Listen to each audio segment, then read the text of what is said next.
Come in. Thank you very much. Just as some reminders, if I'm going to disable the waiting room right now, but if everyone can keep your cameras off, it'll save you bandwidth and it'll make the presentation go smoother on your end. And go ahead and stay muted for us. I believe we do have everyone on mute, but we just want to make sure that we don't have any interruptions to today's training.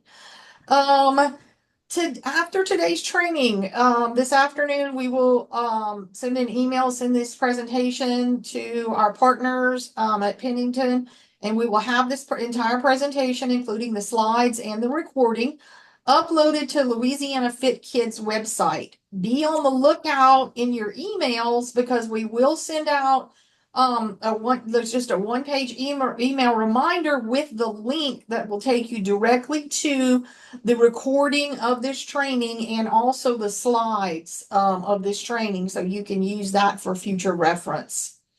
If you've registered today with your own separate email address, and you attend this training for at least 75% of the time, you will be receiving an email from me with your clock hours on it. And the clock hours they'll be for however long the presentation lasts today.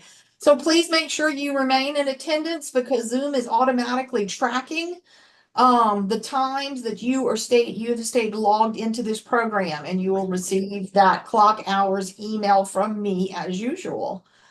And with that, I believe that's our housekeeping items. And I will hand this over to our meeting presenters today. Good afternoon. This is Tammy. We're just going to cover some of the Kidkare basics, touch on a few things that we're seeing that are not quite right, give you some corrections and some tips and tricks you can take forward. Some of this is going to be a little familiar to most of you, and some of it's going to explain why you're getting some of the directions from us that you're getting. As usual, the non-discrimination statement, it has not been updated. So if you have your current non-discrimination statements in your files, they're good to go.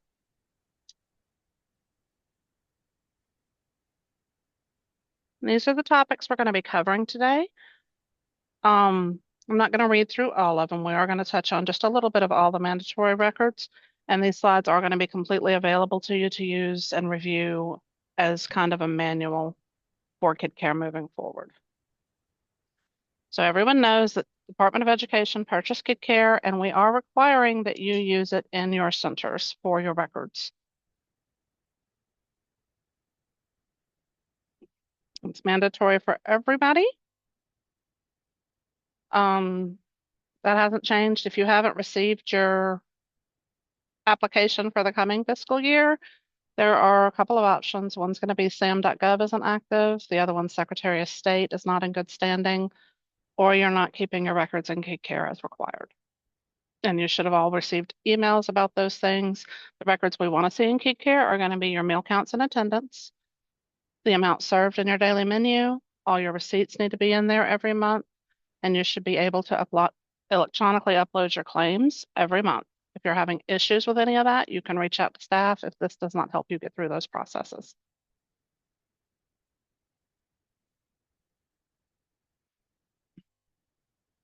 So we had several calls. I know most people noticed that the settings are no longer yours to control.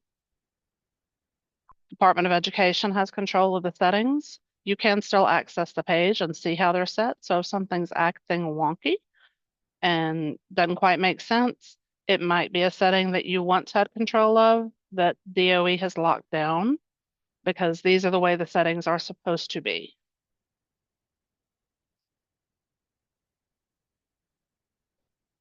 Administration and site details. Most of you have your accounts completely set up already and you're not having any issues. If there are changes to be made, or those who are still kind of new and trying to get set up, this is going to help with that. So for the single sites, you're going to go under administration and site details. First thing you want to do if you're going to have infants enrolling, this is a weird place to put it, but manage formula types is where you're going to add your formula for your infants, because you can't do it from the infant screen. And we don't need you to specify which formula each infant is getting. You can just create one formula. You can call it formula, you can call it center formula, whatever you want. And as you're adding the infants, you're just going to add that formula to every infant. You can also access your business details, license details, which meals, meal times, and things like this from the screen. We're going to go through a few more specifics. The business name that's on here has to match exactly what's in the CNP website, and that's to the spacing and the capital letters, it has to match. So if you are having issues uploading your claim, it's probably going to be found on this page with the site details between the business name, the site name, or the state sponsor ID. And we'll show you where to find that information, but you can also reach out to us for help with that.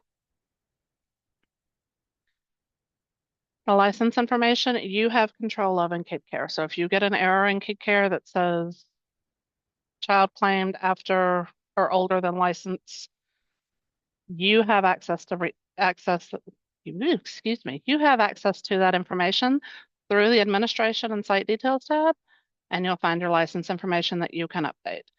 We do suggest if your children are being enrolled under the age of 13 and your license is if your license is set to 12 years from licensing, in Kidkare, go ahead and extend that to 13 years because they are eligible for the food program up to the day they turn 13.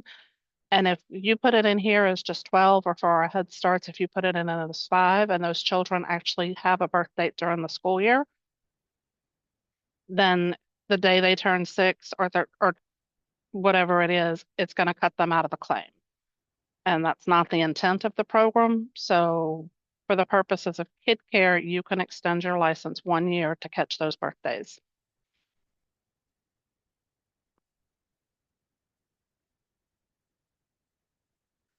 You'll also see your meals approved down here. This is you.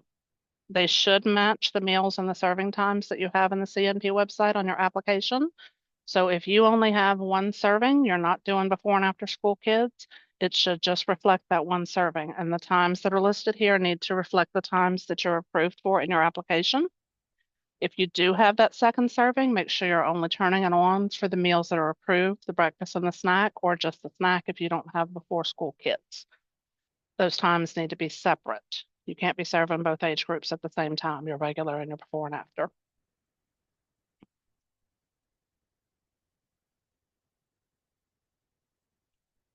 There's a section on that site details on the license tab that asks for the inspection expirations, and it asks for your fire inspection, your health inspection, your sanitation.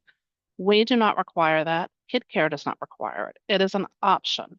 If you turn it on and enter the dates of your current inspections, then it's going to flag you as they're expiring, and you'll have to keep updating the information in Kidkare. It's also going to disallow meals if you are operating outside of the dates that you enter. We suggest you just turn them all off.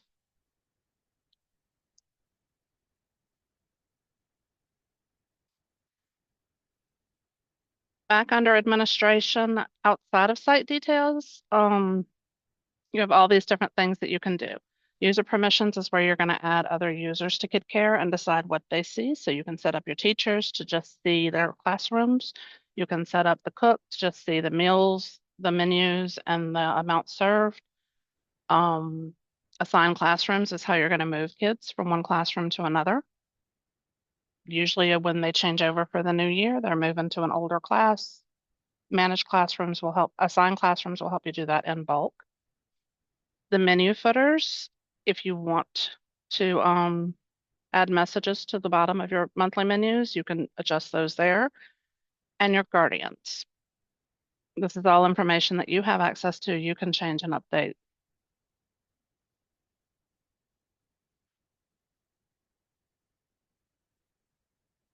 All right, for the multi-sites, you have the same functionality. It's going to be under administration and manage client information.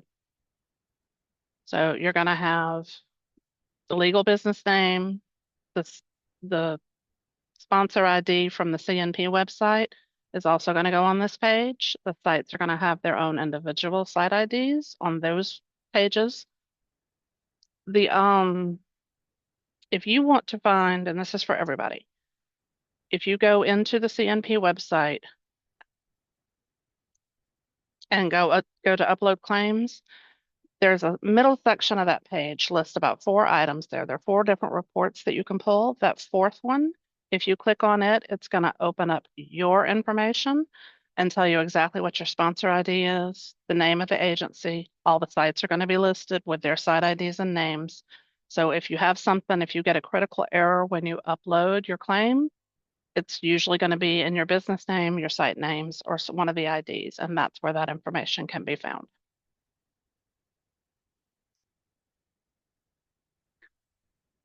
For multi-site organizations, you also have the opportunity to change all of the information for your centers.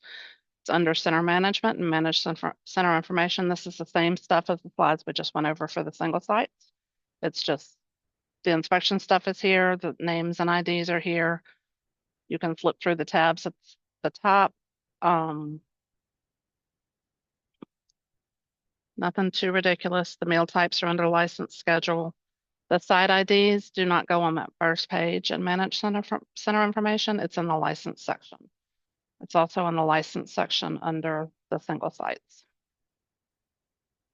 And just you'll select which meals are there for each center and their times as well. The oversight tab gives you a little bit more control for our multi-site centers. You can decide whether you want the centers to enter the receipts or if you want to maintain control of that and you enter them yourself. Even if the centers enter them, you're always going to have the option to delete, edit, or verify them. So it's just up to you whether you want them to enter it or not. You also have the option to allow the centers to enroll or edit child information.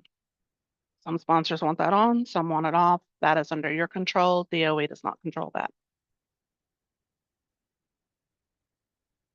All right, enrollment. So when you first get set up, Kidkare is going to upload a bunch of children for you. We're coming up on that time of year, everybody's expiring or has already expired. So you need to be able to edit them. You also have new kids coming in. So if you want to enroll a child, you're going to go for children and list children. You're going to change that send e-forms button that's on the top right of your screen. You can change that to enter manually or enroll manually. And that's going to give you the option to actually add the child yourself if you're not using the electronic enrollment. All of the information that you enter here really should come from the free and reduced price application that you have on file for the child, especially the dates. The names need to match. We don't want them listed as Shorty in Kidkare when their name is Shawanda. So the names need to match so that we can pair everybody up.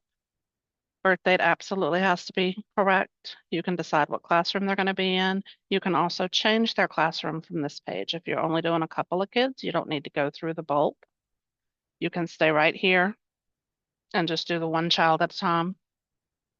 The enrollment date is what you're going to, when you enter it, is the date that you sign the form. And Kidkare is going to automatically populate that enrollment expiration date to 1 year from your enrollment date. That IEF date, Kidkare does not have an asterisk by it, but it is actually required. In some accounts, I've seen it auto-populate, but it's not consistent. So you need to make sure that that expiration date that's there for the IEF matches the enrollment expiration date, because that's the income eligibility and it expires with the form, which is 1 year after it's signed.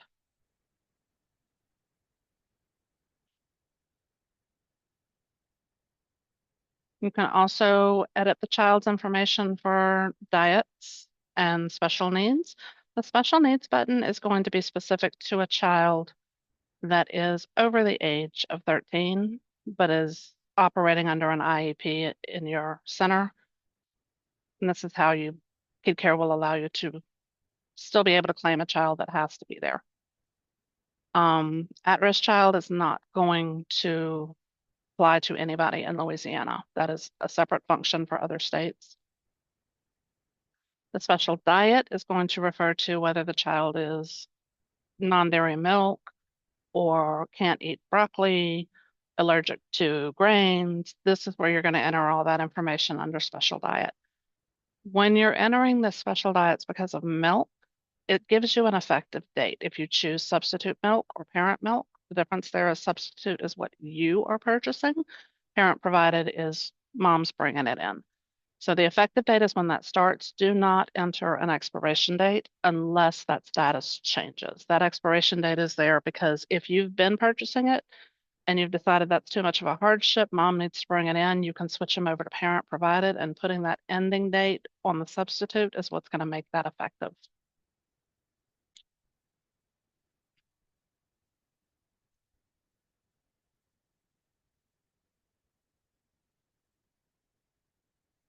You're also going to have you're going to have to uh, match it up with the free and reduced price form, whether their racial and ethnic breakdowns. If they leave it blank on the form, you can absolutely select unknown here. That is your option, but they do have to have something chosen.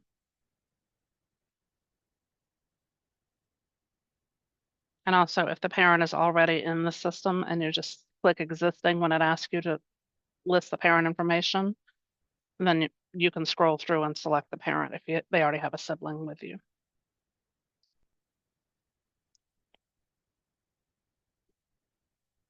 You give every child a schedule. Regardless, this is the only thing that is not going to match on your free and reduced price form. It does not matter what mom indicated as far as they're only going to be here Monday, Wednesday, Friday for snacks. Every child that's enrolled in your center needs to have that full Monday through Friday and the full daycare hours, 6 a.m. to 6 p.m., whatever your hours are. Because if mom says, oh, only Monday, Wednesday, Friday, and you put that in Kidkare like that, and kid shows up on Thursday, it's going to disallow that meal. We don't want that to happen. So the free and reduced price form should be accurate to what the child's expected days of care are going to be. But in Kidkare, give every child the Monday through Friday and the full schedule. You also need to indicate which meals they're going to be approved for. That's going to be breakfast, lunch, and PM snack for the majority. On the individual child's, that income eligibility date that we talked about on the other screen is also found under the CACFP tab on the child's page. So under that CACFP tab, if you're on their page, just editing information, you've got free, reduced, and paid that you can choose from. Go ahead and enter the basis, whether it's income, food stamps, foster child, whatever it is, Head Start. If there is a food stamp qualification, include that 9-digit number here in Kidkare where it says qualifying program number. The more information you give Kidkare, the better it's going to act for you in the future. When you get your updated free and reduced price meal forms from all the parents, come to this page for all your children and make sure that they're still set correctly because some statuses change. They might have gone from free to reduced, they might have gone from paid to free. You're responsible for the information that you have on paper to match what's in Kidkare.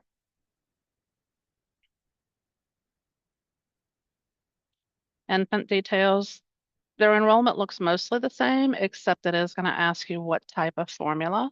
They have an extra tab on their page that's just for infants.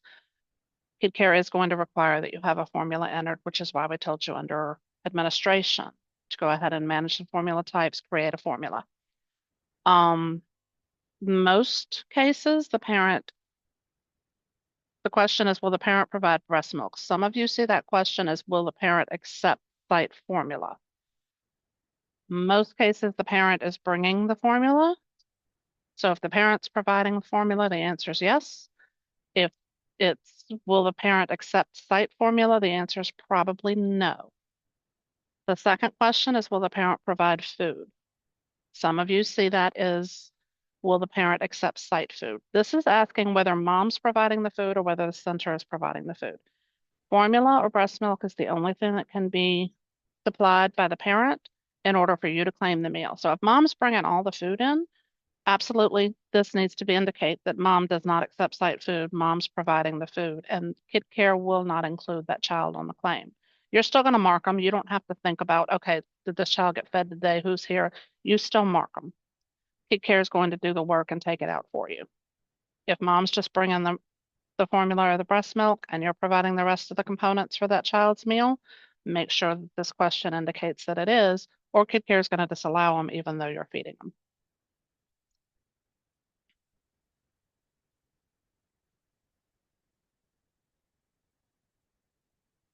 So that was basically how to enter a child.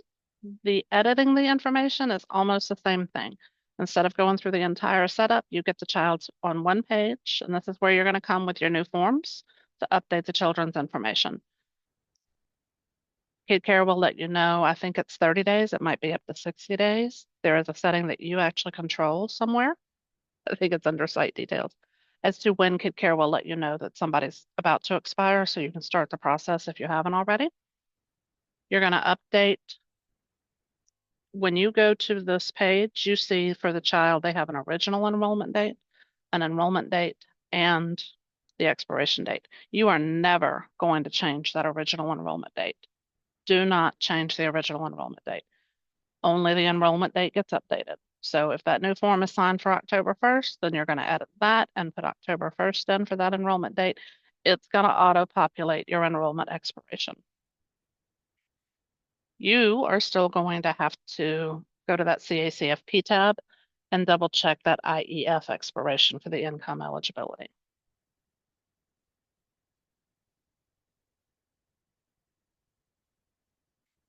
As shown here. So you always have access to that information. If at any time during the year the status of the parent changes, you can come here and update it. We only require that you update it when the enrollment updates.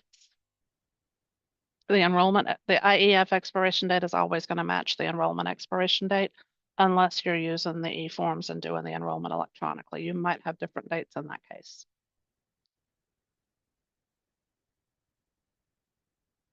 Also, when you're renewing the child and getting the new forms from the parents, that's a good time to check on their current status for their diet requirements because not everything stays the same all the time. Mom might change her mind and decide that baby can have broccoli now. Maybe the doctor says, no, we're going to go ahead and introduce you to dairy milk, see if we've got this under control. So once a year, we do suggest that you double check this information with mom, make sure it's still accurate if you do have any special diets going on. To withdraw a participant, let me start by saying never delete a child. If you know for 100% sure that you just created the child twice in Kidkare, then the suggestion is going to be to choose the child that you are pretty sure has no records attached to it. Change that name to old or do not use or duplicate, something like that, and then withdraw that child.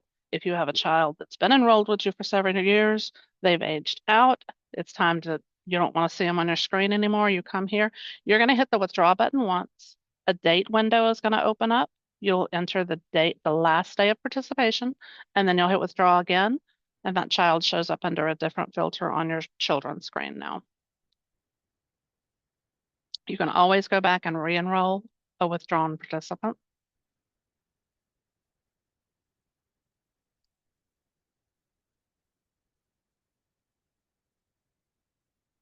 Attendance and meal count. This is the daily records that are absolutely required. Under menus and attendance, you'll go to attendance and meal counts. It's going to show up typically by classroom, unless you've been in there a lot and you've got it set to all classrooms. The meal that you're recording is shown on the screen. In this case, it's breakfast. Apparently, we are recording on the screen after the breakfast meal has ended, because if you are in there, if you have two settings, you have a before and after school breakfast and you have a regular breakfast, the time that you are marking these, you will only see one fork and knife if your times are set correctly in Kidkare. If you're coming in after the fact, you're going to see both forks and knives, and you need to make sure that you're clicking the one that corresponds to that child's breakfast. Your regular is always the first fork and knife. Your before and after school kids are always going to be your second. If you're not documenting in Kidkare at the time of meal service, when the plate hits the table in front of the child, If it's not being marked in Kidkare, it needs to be marked on paper at that point. If you're coming back at the end of the day or at the end of the week to update your meal count and attendance, you've got to have the paper records to support it. And we do discourage that because eventually we are going to come down to at least same day recording. So try to get in the habit. Your attendance and your sign-in records don't count as your attendance. You actually have to mark it in Kidkare.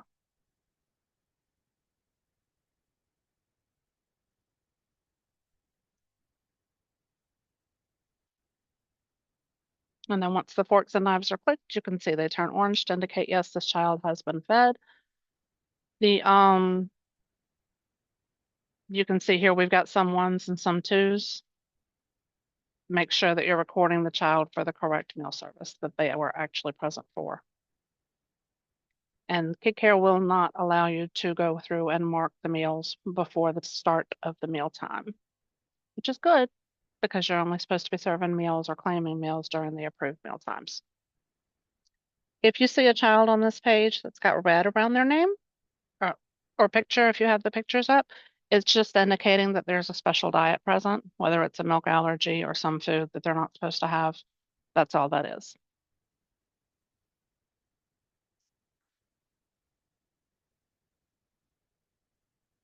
The meal count attendance for infants looks a little bit different when you're going to click their attendance just like you would for the older children.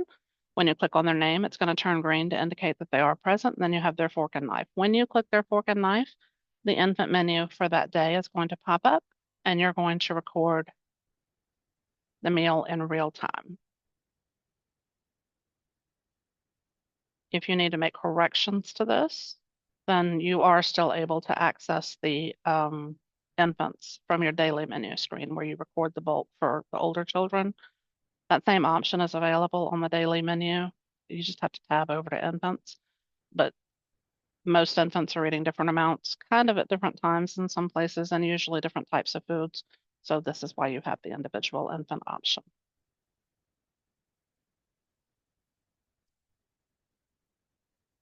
And effective October 5th, on October 5th, Kidkare is going to change a setting in Kidkare that says all of your meal count and attendance records have to be updated by the end of the week.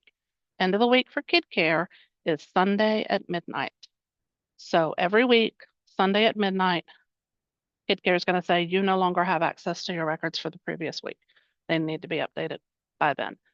This is in line with DOE requirements as well as USDA because meal counts and attendance need to be done at the point of meal service. So starting October 5th, actually that's when starting October 5th, anything you do not have entered prior to October 5th, you will no longer have access to change.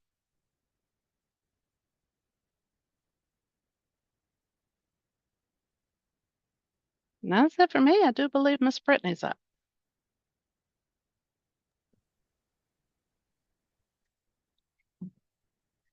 Good afternoon. I'm Brittany Augustus, and I'll be talking about menu templates. So what are menu templates? You must use the menu templates feature to create an electronic record of your 4-week cycle menu in Kidkare for both single and multi-site sponsors. You can easily add them to your daily menu, which we call menu worksheets, without having to create menus every day. If you want to work smarter and not harder, always create your menu templates ahead of time in the system. How do you create a menu template? On the left-hand side, you'll go to Menu/Attendance. Click on Menu Templates. You're going to select if it's infant or non-infant, and you'll add a menu. So how do you create a non-infant menu template? Non-infant menu templates, you select the meal that you want to create, whether it's breakfast, lunch, PM snack, supper, etc. There's no standard requirement for how you name your menu template. If you want the actual menu name to appear on the cycle menu that you can print from Kidkare, then you can name them waffles and bananas, pork roast and corn, animal crackers and juice. It is best to name them according to the cycle that you're in, because you're going to be using a cut and paste method when you're creating your monthly menu. So you can do week 1 Monday, week 2 Monday, week 3, week 4, so on. Meal and snack names is not required, but because Kidkare does group it up into the appropriate meal type for you. Use the primary components that make your meal credible. Any extra items can be added to the menu notes section on the daily menu. We highly encourage you to utilize the menu notes section. If you're serving a grain and a bread at a mealtime and the bread is your whole grain item, list the whole grain bread as the bread grain component, and you add the additional grain to your menu notes section. Example, rice and wheat grain bread. Kidkare will not allow you to create a meal or snack that does not meet all requirements. And also, you'll look back in the inside where it says whole grain rich. That's when you'll toggle yes to meet the component of that meal. How do you create infant menu templates? You can create a general menu template for all infants that can be adjusted as you record amounts served for each infant. So you can make a generic name that says breast milk, iron, infant formula, baby food, meat, rice, fruit, vegetable. Just do a generic one, and then you go in and just put the amounts that you serve that child at the time of service. Entering menu templates into the daily menu. So the first step, you'll click on the menu. Second step, the menu template would appear for the meal type. Click on the name of the template. It will populate into the daily menu page. Check the menu to ensure that the correct menu has been entered for the day. Make sure that's the snack. Make sure that's the lunch and the breakfast that's indicated. And if you look at each one, it'll show you go to menus, you pick the week, make sure that's the item you're going to do. So, creating a monthly menu calendar. The first thing you'll do, you'll go under menus and attendance, click on the menu calendar, select if it's for infants or non-infants. You have the option to hide the weekend dates under your filters so you don't accidentally create a menu for a weekend date. So go ahead and toggle that so you won't create a weekend date, because in the end, you will get an error if you record a menu for the weekend that you served a meal or a menu was present when children were not present. You don't want to get the error at the end. Click on the date that you want to create your menus. Select the menus for that day from the menu template. As you add the meals to the days, you'll see on the menu calendar what you filled in. So example, your breakfast, lunch, and PM snack, that will be there to let you know a menu has been indicated. Once you have the full 4 or 5 week cycle in, you can copy and paste the menus moving forward rather than creating them each month. If you're not using a true repeating cycle menu, do not use the copy menu feature. So how do you copy and paste menus? So this is focusing on single sites. Again, click on menus and attendance. Click on your menu calendar. Click on copy menus in the top right corner of the screen. Select multi-day. Select infants or non-infants, or you can copy both at the same time. Choose the starting and ending date of the cycle you would like to copy. Select the day you want to start the new cycle. Skip weekends, you're going to select yes. Click continue. Your message screen appears to remind you of the menu dates that you're copying and pasting. Click copy menus to complete the process. So how do you create a master menu calendar for multi-sites? Well, sponsors can create master menus to share with their centers. Master menus can be used for multiple sites that are using the same menu. You can create more than one master menu. So if not all sites are on the same menu, you can send them individual menus. Once master menu templates are created for individual meals, they're available for centers to use and build on their own calendars. Sponsored centers can also create their menu templates and menu calendars from their own center account if their menu differs from other sites. The menu templates and menu calendar will be created using the same steps as listed for the single sites. Menu templates created at a center will not be available for other sites for the master menu calendar. So make sure when you're at the sponsor level, you're creating the templates at the sponsor level, because if you're at the center level and making a menu, it's not going to be available for all of your sites. So how do you create a master menu calendar for multi-sites? Same thing. Click on menus attendance, master menu calendar. the menu name, click on Enter New Master Menu.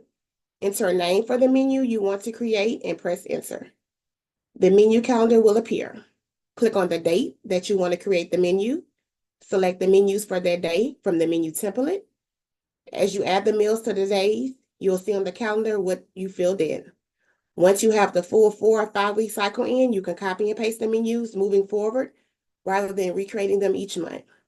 If you're not using a true repeating cycle, then do not copy the menus. So as you can see, as we're going through the slides, it's easier if you do week 1 Monday, week 2 Monday, week 3 Monday, and not using food names because it's going to be easier for you to cut and paste. How do you assign menus to sites for multi-sites? Once the menu calendar is built for a multi-site sponsor, you will use the menus action button to assign the menu to each site and then send it to the sites. So again, under menus and attendance, you'll click that master menu calendar, select master menu name, click on menu actions and select assign. All the centers will appear. You'll select the centers that you want to receive that menu. You have to go back and click save first, then go back and select send. So make sure you hit save, then send. How do you copy and paste a master menu for a multi-site? Click on your menu's attendance. Click on your master menu calendar. Click on the menu actions in the top right corner of the screen. You'll select copy, select multi-day, select the name of the menus that you want to copy. Choose the starting and ending date of the cycle you would like to copy. Select the date you want to start the new cycle, and then click Copy Menus. If incorrect menus are copied, the sponsor may click on the menu actions and select Delete. A screen will appear, and the sponsor may delete any incorrect menus for a single day or for multiple days. So let's go over the food list. The food list is the list of food components that you can choose from to build your menus. The Kidkare food list for Louisiana is locked, and additional food items cannot be added by the sponsors. The state agency created the list to prevent the addition of unallowable food items, but sponsors are still serving unallowable food items and listed them as food that don't appear on the list. Some items on the food list are very generic, such as savory crackers and ready-to-eat cereal. You're going to utilize the menu notes section in the daily menu to provide more detailed information about the items that you're serving in these categories. So some of the common meat components are the beans and legumes, dry, fresh, frozen, canned beans, completely cooked beans. If you're providing quantities prepared of cooked beans or dry, uncooked beans, you're going to need to pick that section, and then you can put in the notes section what you're doing with the beans, if they're red beans, if they're white beans, or pork and beans. You can use the notes section for that. Also, beef chuck or round steak, beef stew meat, beef ground fresh or frozen, cheese, American cheddar Swiss, sliced cheese, chicken parts. So we know you probably wonder, why do they have chicken parts? Because that's just something that was set with Kidkare, but you're utilize that note section to make us understand what you're talking about, if it's fresh or frozen drumsticks, wings, bone-in thighs, or breasts. Boneless chicken, fresh or frozen, boneless tenderloins, breasts and thighs, diced chicken, ground chicken. Also, eggs, if it's liquid, fresh or pre-cooked, fresh frozen eggs, yogurts, nut or seed butters, which are peanut butters and almond butters. So these are some of the common meat components: crawfish, fresh or frozen, fish fillet, fresh or frozen, shrimp, fresh or frozen, or canned tuna. We have ham in there, boneless, regular, extra lean, pork loin, pork sausage, fresh or frozen. So you see in red where it says pork, bacon, and pepperoni, they are not meat components. You cannot claim pepperoni as your meat component or pork bacon. But you also can claim pork steak, fresh or frozen, ground pork, pork loins, pork chops, turkey bacon, turkey ham, ground turkey. You can do processed meats, bologna, frankfurters, like hot dogs, but make sure you indicate they're 100% beef in your notes, and smoked link sausage. So these are some of the common bread grain components: bagels, biscuits, bread, bread type coatings, breakfast cereals, cooked, buns, cornbread, croissants, muffins, French toast, graham crackers, muffins. We have a lot of things that you can choose from. Of course, savory crackers, soda crackers, taco shell, sun chips. We have animal crackers. It's listed under bread, but it's showing it for snack only. We have ready-to-eat cereal, corn grits. Note, all of these items are under bread grain list for lunch. If you serve a lunch menu such as shrimp and grits, you will have to select breakfast cereal, which is the cooked breakfast cereal in the bread category, and then you'll indicate in your notes section, we had shrimp and grits. Pasta, all types of pastas are listed. Rice, brown, white, wild, snacks, popcorn, pretzels, tortilla chips. So let's talk about some of the common things that we notice when we're on site. That's why this is in red, because this is very, very important. Veggie straws, they're not considered a vegetable. Nutri-Grain bars, breakfast bars, big bars, granola bars, vanilla wafers, any type of cookies, Rice Krispie treats, honey buns, cinnamon rolls. They are not allowable bread grain components, and you should not be serving these at your site at all for an allowable reimbursable meal. So when you choose savory crackers or cereals ready to eat in your bread component, list the actual item in the menu section. So when we go out and we pull your menu prior to coming out of Kidkare, we always tend to see savory crackers. That's fine because that's a broad topic. However, put it's goldfish. Put it's a peanut butter cracker. Indicate what type of cracker it is. Also, for the ready-to-eat cereal, indicate the type of cereal, if it's Cheerios, if it's just cornflakes. Indicate that so we'll know that you're giving them a different type of savory cracker and not the same cracker or the same meal every time for snack. Because we do look for a variety on your menu. So these are some common vegetable components. Beans or legumes, same options as under meats. However, it cannot count as both your meat and vegetable in the same meal. So we've been to a center and they might have had red beans for the day. So they were under the impression that they can have red beans for their meat and for that vegetable. You cannot. You are able to serve red beans if you want, or a bean for a vegetable, but it can't be your protein as well. So do not combine the two to count them as both your meat and vegetable in that same meal. Fruits. Do not use this section as a vegetable. You cannot serve 2 fruits at lunch. Soups. Bean soup, canned soup, pea soup, canned tomato or vegetable soup. That's fine for a vegetable. All fresh and frozen canned vegetables, you can use it. Potatoes, French fries, regular or sweet potato. Hash browns, including tater tots, or vegetable juice is fine. Again, veggie straws are not a vegetable and are not allowable for a food component. So these are some common fruit vegetable ideas. 2 vegetables may be served at lunch, but you can never serve 2 fruits. So if you doing a beef stew or doing something with a lot of vegetables and you feel like you're giving them more than enough of the component, it's okay if you do 2 separate vegetables. But again, you cannot do 2 separate fruits and exclude a vegetable. I'm sorry, 2 fruit and exclude the vegetable for that day. Beans and legumes, same option as under meat and vegetables, cannot count as both your meat and vegetable in the same meal. All fresh, frozen, canned fruits. Any fruit juice that you do has to be 100% juice. You probably won't find a specific brand name under juice, but make sure you, again, utilize that note section so we can know apple juice, grape juice, orange juice, pineapple juice, but it has to be 100% to count as your fruit component. Also, we have mixed fruits, fresh and frozen and canned, it's fine. So let's say this. Fruit gummy snacks are not a fruit and they are not allowable for a food component. So, however, you might feel like it says 100% fruit juice in that gummy snack. It's not allowable. You cannot use it. It's not a reimbursable component. Also, milk should be 1%. Anybody over 2?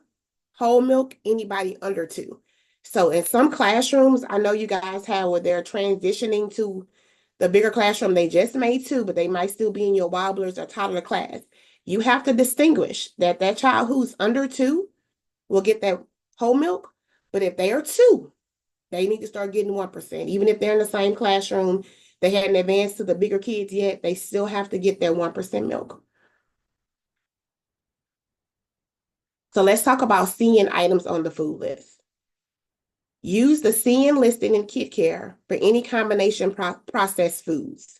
If you're using a CN label food in Kidkare, you must have the label or the product formulation statement on file for the exact product being served.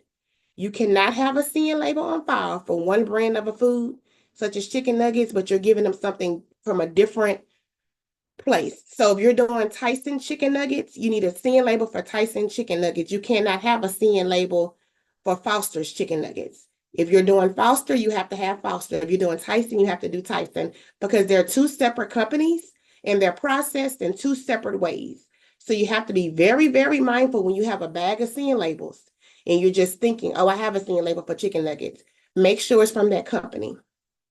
CN labels are not transferable between the 2 brands. And your calculations for the amount served will be based on the CN label for that particular food item. Do not rely on Kidkare for the minimum amount required. So for example, 5 chicken nuggets equals 2 ounces of meat and 1 bread serving in our program. So these are some items that are CN meat components: the beef patties, beef sticks or beef fingers, meatballs, again, chicken nuggets, chicken tenders, breaded chicken, a breakfast burrito, a breakfast sandwich, a breaded fish, corn dogs, hot dogs, ravioli meat stuffing, pancake and sausage on a stick, the burritos, the sandwiches, the pizza. It's a lot of them that are processed. So you have to be very, very mindful as well, because I've been to a place where the chicken nuggets that they were buying, they needed to give the kids 9 chicken nuggets just to get 2 ounces of the meat. So sometimes it's not even worth buying those items because it's so processed that you have to give them too much in order to fulfill the requirement, and you could have just made something else. So we do look for that. Yes, you see it in Kidkare, but don't put the minimum that Kidkare says, because we're going to look at that CN label. We're going to look at the quantity that you said you prepared to make sure that that meal was allowable and in compliance.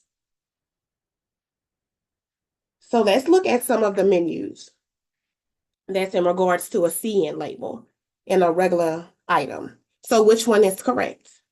If you're serving fresh or frozen fish with no breading, then you would choose the option at the top. You do not have to check the one that says CN label or product formulation statement, because you're doing a fresh piece of fish and you'll put down the items that you're supposed to have. However, if you're serving a breaded processed frozen fish patty, then you would choose the option with the CN to verify what you're serving. You would have to have a CN label available for this product to know how much you need to serve, and don't just put the minimum meat or bread component in the quantity that Kidkare is telling you. Do exactly what your CN label is telling you to do. So this is another example with pizza. If you're preparing homemade pizza, then you will list all the components that you're using to make the pizza. You can only select one item for each component. So if you use ground beef and cheese on that pizza, include that information under menu notes. You do not have to have a CN label or a product formulation statement available for this product, so you'll utilize that note section that we've been talking about. Homemade pizza with ground beef and cheese. But if you're using a store-bought pizza, already prepared frozen pizza, then you would choose the CN pizza with the CN pizza crust. So we have the option for you to choose a fresh pizza crust or the CN pizza crust. You would have to have your CN label, and in that note section, you'll put Jane Doe's CN label pizza, 1 pizza equals 2 ounce meat, 2 servings of bread and grain. That's what we're looking for to make sure that you're in compliance and you're giving them the right amount.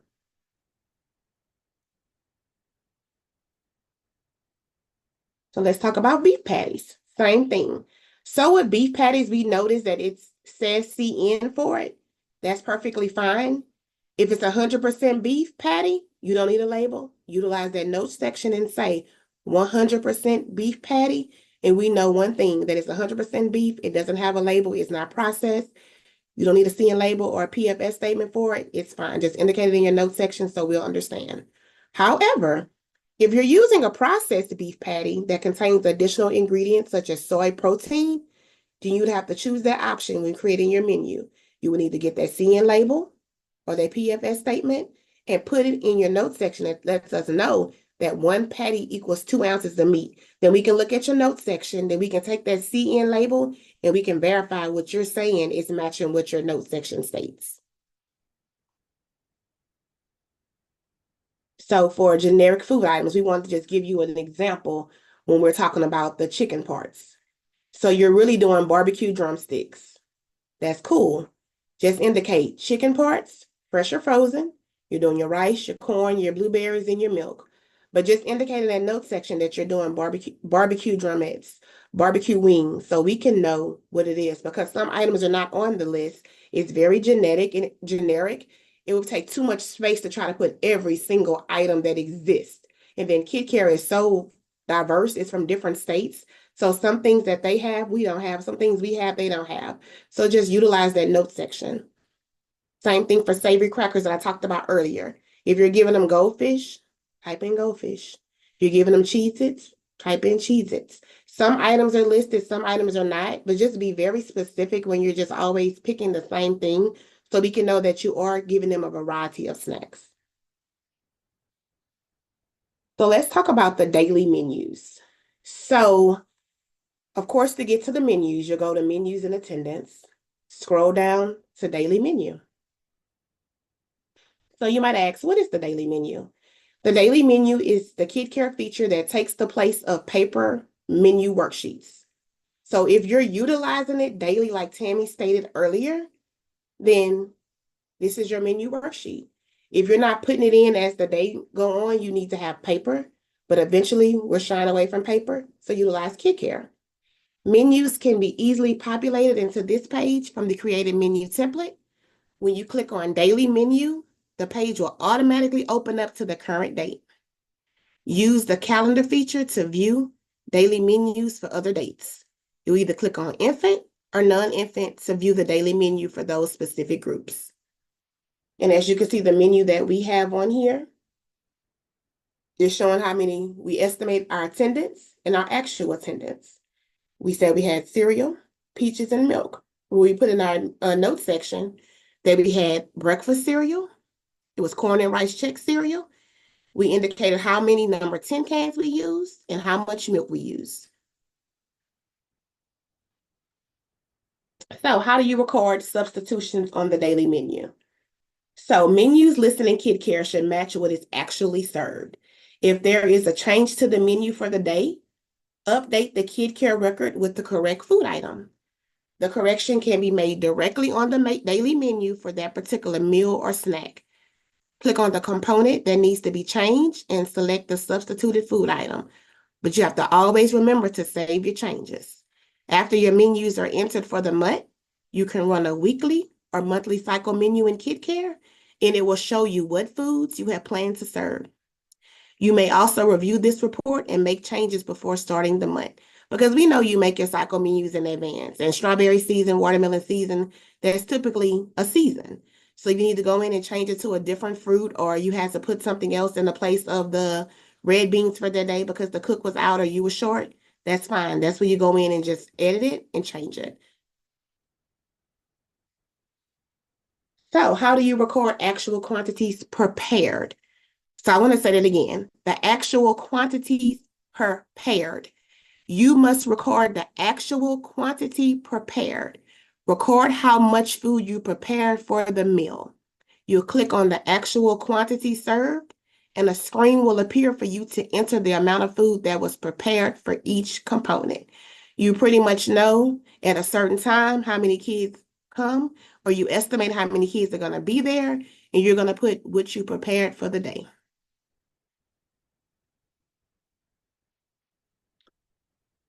So this is how you record your quantities that you prepared. You enter the amount of food that was prepared for each component. You may change the option to record the food component in slices, cups, pounds, ounces, etc. As you noticed on the previous screen, we put 3 number 10 cans, but Kidkare had cups. That's fine. You can put exactly how you prepared it or how you have it wrote down in the system. It allows you to toggle down from what you want it to do. And you'll always save the information once it's entered.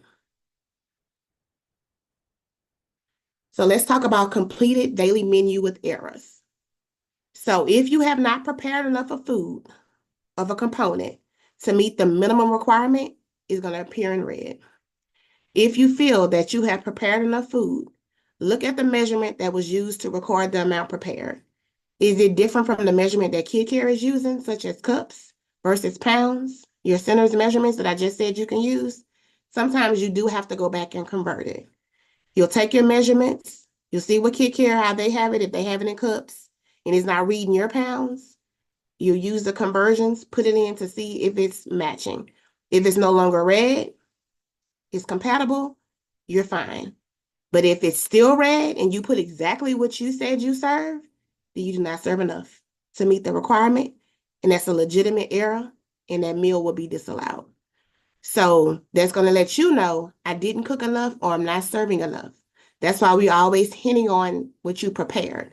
So try to make sure you put what you actually prepared so you won't have that red error and have your meal disallowed. So if you have not served enough of your 1% skim milk, whole milk, or substitute milk to meet the minimum requirement, the amount of milk prepared will appear in red. The example shows the total amount prepared was enough, but the problem is that enough of the 1% was not served to meet the minimum requirements for participants that's 2 years of age and older. You'll put your cursor over the light bulb symbol next to the quantity. It'll give you a breakdown of how much of that particular milk should have been served. If you recorded it wrong, go in and fix it. Recalculate, it'll fix it.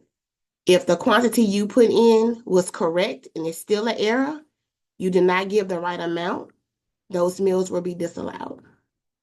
So really pay attention to what you're doing, because Kidkare lets you know when you're not doing something right. So if you're typing fast and you made a mistake, you can go back and fix it.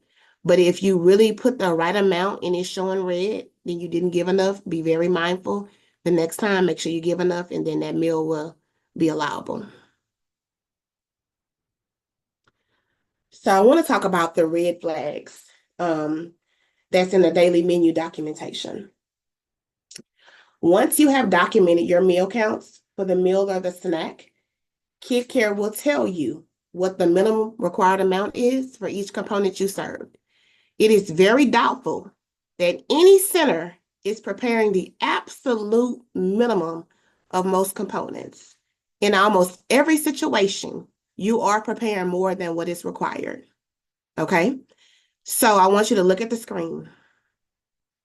It's showing you actually quantity required, 31 ounces. Cereal, 31 cups. Oranges, 19.25 cups. Milk, 33.5 cups. So you know what we did? We just matched it. You should always be recording the actual amount prepared for the meal. During your meal prep, record how much of each product you're going to use. During your cleanup, see how much of that product that you used. If you are just matching the amounts as shown on the screen, you may be cited for non-compliance because you are improperly maintaining your daily records, and it's very inconsistent with what you're really serving. And we kind of can see that when we pull your menus, and if it's just matching all the time, it's a red flag. So we put it in red just so you can know it's a red flag if all of your menu items are verbatim on the screen. We know you're giving them more than 31 cups of cereal. We know you're probably giving them a whole sausage patty. We know you're probably giving them a whole orange. And we know with cereal, you're giving them way more milk than what's required. So indicate what you're doing, and you'll definitely be in compliance. However, like I said, if you're just matching the amounts and it's a pattern, it's a possibility you will be cited for non-compliance and improperly maintaining your daily menus if it's consistent. So I'm going to hand it over to Miss Karen, and she'll talk about expenses.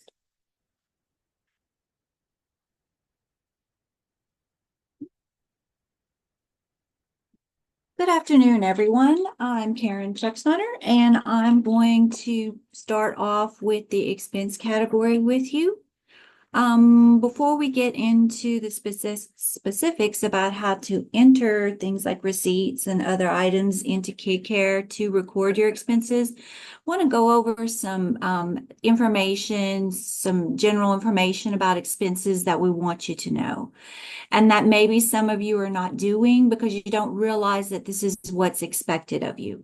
So the first thing is that all your CACFP approved expenses that you are paying for during the month, that can include things like your food, your milk, your food service supplies, garbage, pest control, labor payments, whatever you're approved for in your budget that you're actually paying, you must enter those expenses into Kidkare under receipts.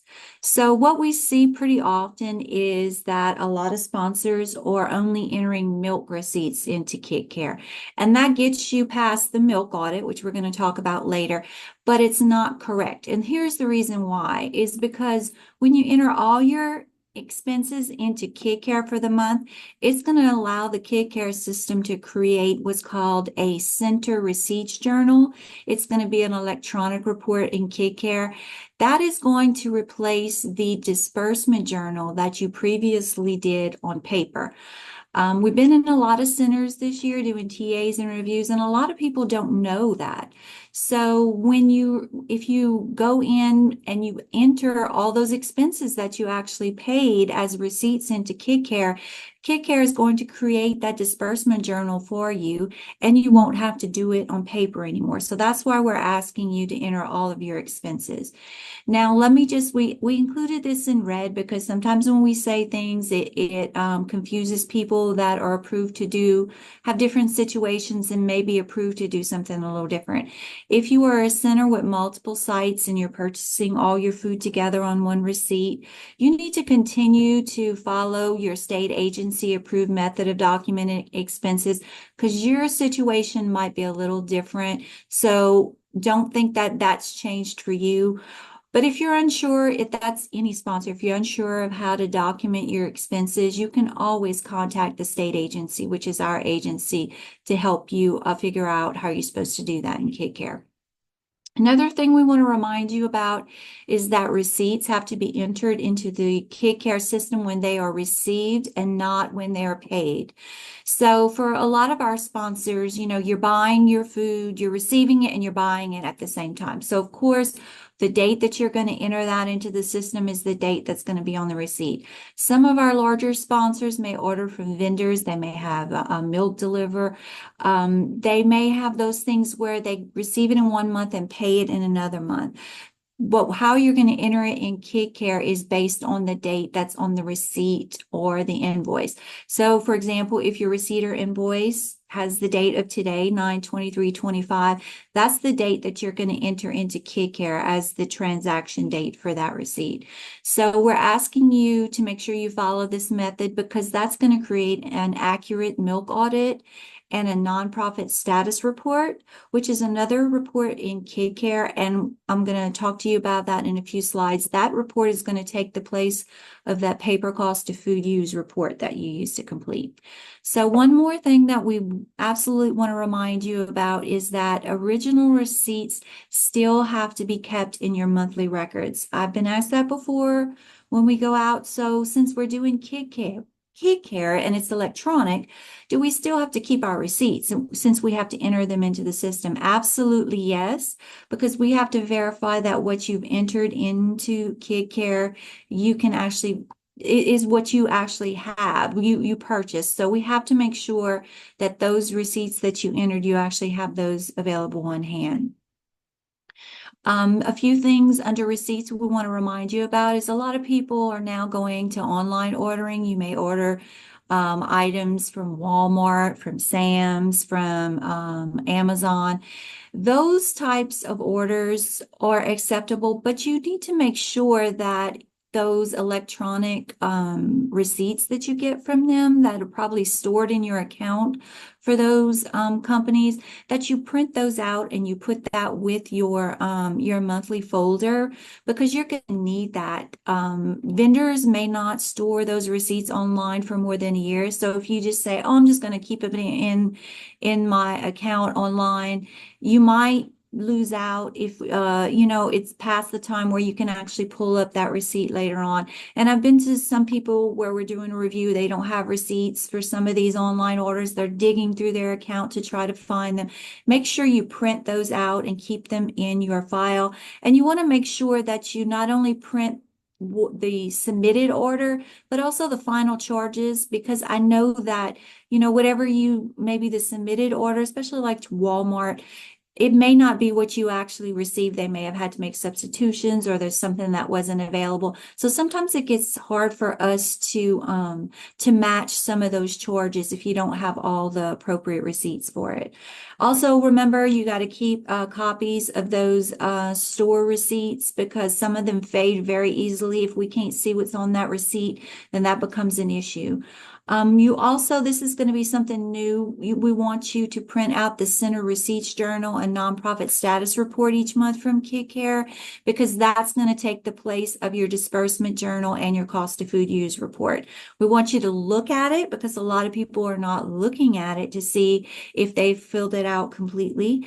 And then once you're ensure that it's accurate, we want you to place it in your monthly folder with the other financial information. And as always, you're responsible for maintaining all your records for the current year and the previous 3 years. Okay, so let's just go quickly through some basics. How do you enter a receipt into Kidkare? If you go to expenses and receipts, this is for if you're a single site or if you're entering receipts as a sponsored center. So at your center level account, if you're a multi-site or a single site account, you're going to click on receipts. You're going to click on add a receipt. And we always want you to make sure that you have selected quick entry as how you're going to add a receipt. Do not use itemized entry. That is a very detailed entry that we don't expect you to use when you're entering your receipts. The way you can ensure that you have quick entry selected is if the background is blue. If the background is white, the way itemized entry is, then that means it's not selected. So always make sure when you're adding a receipt, you're adding it under the quick entry option. Okay, so this is what is going to appear when you click on add a receipt. What I want to remind you is that items with a red asterisk next to that category must be completed, or you won't be able to save your receipt in Kidkare. So sometimes if you call and say, I don't know what's going on, my receipt won't save, we want to make sure that you've got all the required fields completed, or it will not allow you to save that receipt. So one of the required fields is the claim month that you have to fill out. That whatever month you select needs to match the date on the receipt. So if the receipt is from September, the claim month is September that you choose. The vendor, if you've already got your list of vendors included in there, you can just pull from that list. But you can also create a vendor easily right here when you hit the down arrow. Transaction date is also, well, let me go back to vendor. All we need is the name. We don't need all that other information about address and all of that, but vendor is required. Transaction date is also required, and that must match, as I said earlier, the date that's on the receipt or the invoice. Invoice and payment method is not required, but it may be entered. Description, this is where you're going to describe what your items were, general description of what items you purchased. So that could be, you see our example here, we say that this receipt has food, milk, and food service supplies listed on it. We don't want you to go in, describe the kind of food, which food and all those things. No, just a basic description. And even though there's no red asterisk next to description, which means it's not necessarily required for Kidkare, As a state agency, we want you to fill this out because this does help give more information about the purchases that you're making. And then finally, you're going to list the receipt total. That's the total amount of the receipt, including taxes. Okay, so after you enter that part, the next part that you can enter for a receipt is if your receipt has milk on it, this is where you're going to come in and you're going to record your milk. This is such an important step in entering receipts. If that receipt has milk on it, you really want to take your time when you're entering this information for your milk into this receipt. That way you can make sure you don't make any errors. And if you entered everything correctly, it'll be easier for you when you're calculating your claim at the end of the month. You may not have as many errors as from not entering your information correctly for milk. So you need to enter the quantity of milk. If the receipt contained milk, you want to ensure that all types of milk that are included on that receipt have been entered into this receipt information. And you will notice that if you go in and you just type a number in, it's automatically going to be recorded as gallons. If you did not purchase that milk in gallons, if you're someone who orders milk from a milk company and you get half pints, or let's say, especially for your substitute milk, it might be, a half gallon or a 96-ounce container. If you click on the gallon with the down arrow, it's going to pop up the gallon converter. This is where you have to also be very careful. If you come in here and you record how much milk you purchased, say if you were purchasing half pints, you're going to record that in there. Let's say, for example, it was 100 half pints. Then you're going to click Save. What Kidkare should do is it should convert those 100 half pints. If it was whole milk we're looking at, it should convert that into the number of gallons that 100 half pints equals. If you have entered 100 half pints in the gallon converter, you hit Save, you need to check to be sure that something didn't go wrong in Kidkare and that it doesn't say you have 100 gallons, because we see that often. I'm not sure what the little issue can be with some of this, but you always want to do that edit check on the receipts that you entered to make sure that the milk you entered is correct and that you entered all the milk that was on that receipt. The last part of entering a receipt is where you're going to take your receipt total and you're going to break it down into the expense items that you purchased on that receipt. If the receipt is all food, all you're going to do is put the total of the receipt under food. So if it's food, if this example we had just said food and milk and it was $100.50, all of that $100.50 would go under food. The example, the way we have it set up, shows that it was food, milk, and food service supplies. So if you have a receipt like that, that's a combination of items. All you need to do is take that receipt, add up the cost of the supplies. So in this case, we said that our supplies was equal to $15. We took that amount, $15, and we subtracted it from the receipt total of $100.50, and we got $85.50. We put the remaining balance in food because that is the amount of the food purchase. We do not ask you to separate out taxes and list them as other. I've been to some places where no matter what the receipt is, they take all the taxes out and list it as other. You do not have to separate out the taxes. You also don't have to figure out when you're separating a receipt that has food and supplies, how much of the taxes was supplies and add that in. All you have to do is add up the cost of the supplies, subtract it from the total, put the cost of the supplies in there, the remaining balance you're going to put under food. You do have to make sure that the running total equals the receipt total. If it doesn't, that's another reason Kidkare would not allow you to save a receipt. It's just trying to make sure that the information you put in for this is correct if possible. And also I want to remind you that you we really should not have people doing this anyway, but you cannot add or edit a receipt after 90 days from the date of the receipt. So that is way too late for you to be trying to add or edit a receipt into Kidkare. But just know if you do try to do that, you will not be able to do that in Kidkare. Okay, so this question we've had a lot, seems like in the last few weeks, because I believe Kidkare put out a change in the way receipts are viewed if you're after they've been entered into the system, because we have a lot of people calling saying that I know I put all my receipts in, but I just can't find them anymore. So if you are a single site, how do you find your receipts once you've entered them into the system to be able to view them or edit them?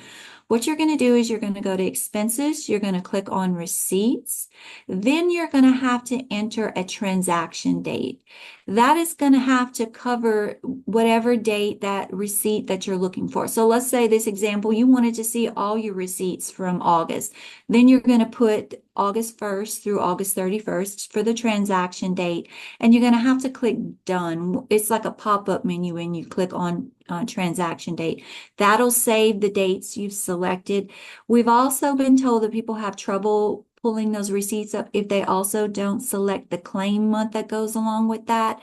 So for transactions, if it was August, choose August 2025.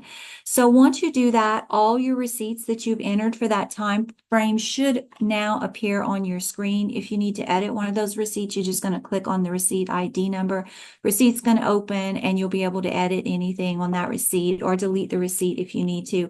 Always click save. Remember to save your changes. And this method of viewing or editing a receipt is for single site sponsors, and if you are a multi-site sponsor, it's the same method for your center level account. So when your centers go in and put in their receipts, this is the same way they should be able to find their receipts.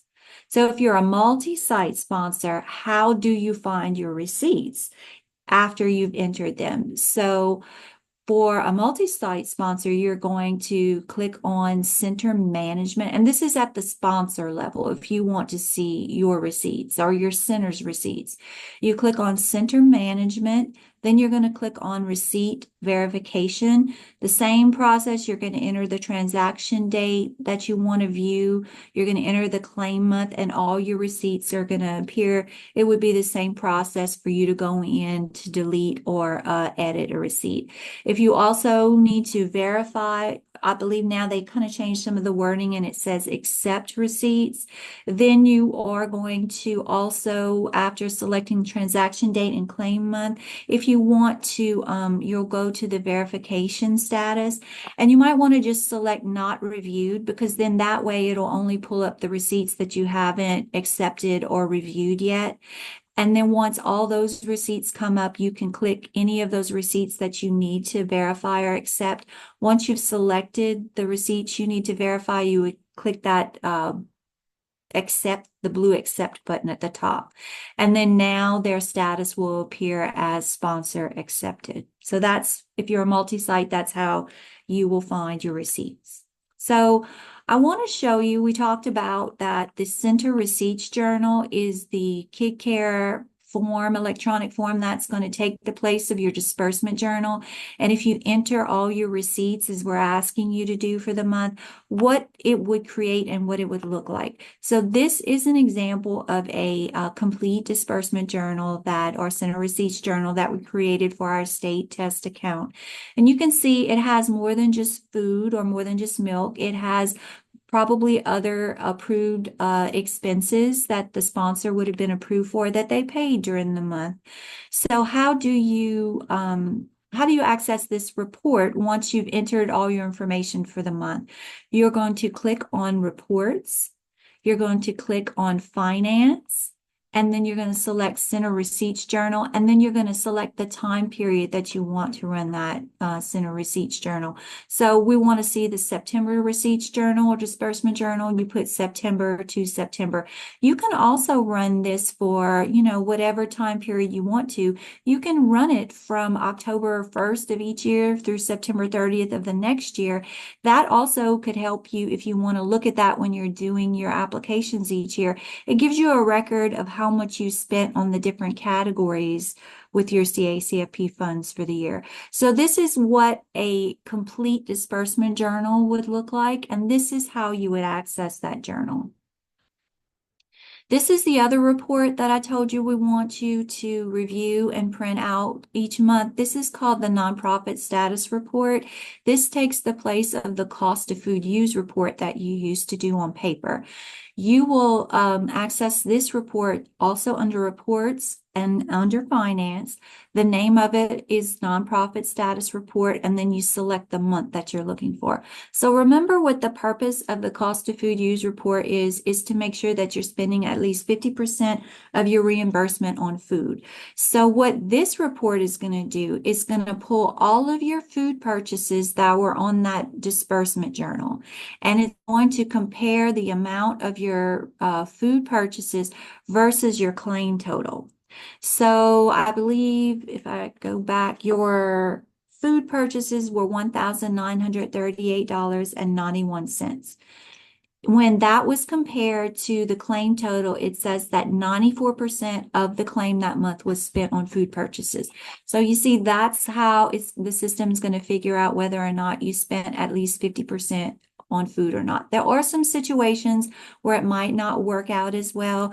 If you have, you maybe make large orders every couple of months, so you don't, maybe one month you made a large order because you're a small center and you didn't have to buy as much food the next month because you still had food in inventory. So sometimes it doesn't work out always, but this can be used for you to use in place of your Cost of Food Used report. So make sure, we have people that don't even look at this report and we open it up. I think Brittany might have had something the other day that had 7% spent on food. That's obviously wrong. So please make sure that you start looking at this to make sure that you're in compliance, because we're going to use these as your reports during your review. So I wanted to show you an example of what these two reports would look like that were not completed correctly, where maybe you only put your milk receipts or only a couple of food receipts in for the month. So for example, for this, it's showing only a few food and milk receipts, not every receipt that was entered. It's like, oh, you only spent about $760 for the month. And then it would say that your Cost of Food Used was only 36%. Well, to us, we're looking at this during your review. This is wrong. This is not, acceptable documentation. But when we get there, we realize you just didn't input all the information that needs to go into there. So this example shows you an incomplete disbursement journal and a incomplete or an unacceptable Cost of Food Used report, because it's showing you're less than 50% in food. Okay, before we move on from expenses, just a few reminders that we talked about. Memberships such as Sam's Club, Costco, or Walmart Plus are not allowable. I know what you're going to say is, well, we have to buy food, but you don't necessarily have to buy food at these places. So if you choose to, it's up to you whether or not you're going to cover the cost of those memberships. Delivery fees, because we know a lot of times we do have these deliveries now, are allowable, but if you're trying to do some kind of last minute express delivery fee, we don't consider those allowable. Tips for pickup or delivery orders are allowable as long as they are reasonable. You want to make sure that it is reasonable and definitely not more than 20%. Seen more sponsors sometimes paying items on credit cards. So we want to remind you that paying interest fees on credit cards is not an allowable expense under the CACFP. And we have some sponsors that are using credit cards, and on those purchases that they have CACFP and non-CACFP expenses mixed together. For that type of receipt, you have to itemize out all your CACFP expenses and come up with the total cost for CACFP. And you can only pay that portion of the bill with CACFP funds that is related to those CACFP expenses, and no interest fees can be included. So when you're using this method, you want to make sure you're properly documenting it if you're directly paying any credit card bills or you're transferring back money to the general account to cover some of these expenses. Okay, let's move on to a common question we get all the time. I feel like a lot of the questions I get from our sponsors about Kidkare have to do with what did I do wrong in my milk audit? Is saying I have something wrong. The milk audit, it is it's a feature in Kidkare that is looking at the milk usage in your center and how much milk you have available on hand. So to access your milk audit, you click on Claims, Milk Audit, and then you want to select the month that you want to view. It should automatically come up to the current month.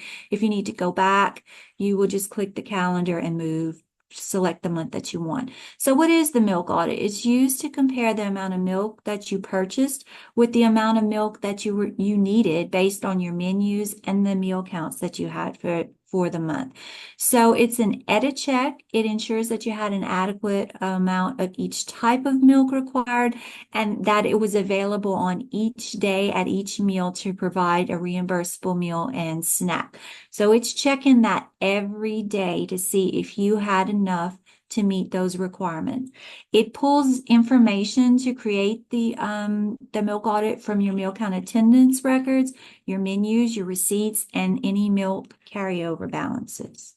So what are the components of the milk audit? What goes into determining whether or not you had enough milk or did not have enough milk? One of the things is your previous month carryover or starting balance. That is the amount of milk that was left over from the previous month and available to serve in the next month. Purchases, any purchases you made of milk, that's where entering those receipts comes in. Required, that is the section that Kidkare determines how much milk you were required to serve for the month based on every time you go in and you mark a child was there for definitely breakfast or lunch. And also if you did serve milk at snack. You're not required to serve it, but if you did, it's going to determine how much you should have served. And then any write-offs if you had any milk that spoiled during the month that you need to remove from your inventory. So you've calculated your claim and Kidkare says you have a milk shortage. How do you as a sponsor get more information about that milk shortage so you can figure out what you maybe did wrong, what you either didn't actually serve or what you maybe just recorded incorrectly in the system? There's a few ways that you can get this information. It's the same information that we have access to be able to help you. So nothing is a secret. We don't have any more access than you do to see what's going on with your milk audit. The first option is you can click on that Show Daily Menu Calendar.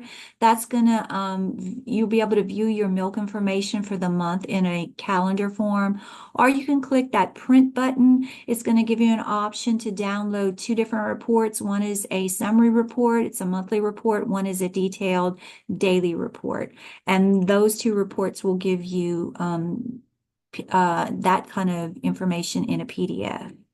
So the daily calendar, if you select that method, you're going to see this appear at the bottom of your milk audit. It's going to show you your calendar for whatever month you're looking at. You want to make sure whatever type of milk you're looking at, you make that selection. You can see our example has 1% milk. So that's the first step. You're going to make sure you're looking at the type of milk that you need to view for the calendar. So this example is the 1% we're looking at. The orange amounts listed there under each date are the amounts that you served in gallons. The blue amount is the amount that Kidkare determined you were required to serve in gallons. Anything that's listed on there as blue, so for example, on the 18th, we have a 5. That means that you entered 5 gallons of 1% milk on a receipt. So any receipts that you enter that has 1% milk, it'll show up on this page. It'll show you how much you purchased. I'm sure everybody understands what the red triangle means. That means you didn't serve enough milk or you didn't have enough milk on hand to serve the minimum requirement. If you get that, you want to start checking your starting balance and your milk receipts. On this page, you can also write off or add purchases. So if you're a little more computer savvy, you might prefer this milk calendar page because you can do a lot of things on this page. If you also click on like the 5 gallons in green on the 18th that I have circled, that'll pop up your milk receipt for that day. So if you say, oh no, that was a mistake, I need that's not really the amount, you get your receipt and you see that you actually had 8 gallons that you purchased that day, you can actually correct that directly from this calendar by clicking on that. It'll open up your receipt and you can correct it.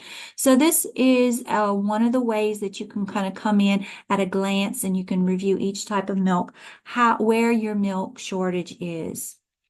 If you select one of the reports, if you select the summary report, this is what it's going to look like. It looks almost exactly like your milk audit, except it's also going to show you in gallons how many gallons you were short of each type of milk and the percentage.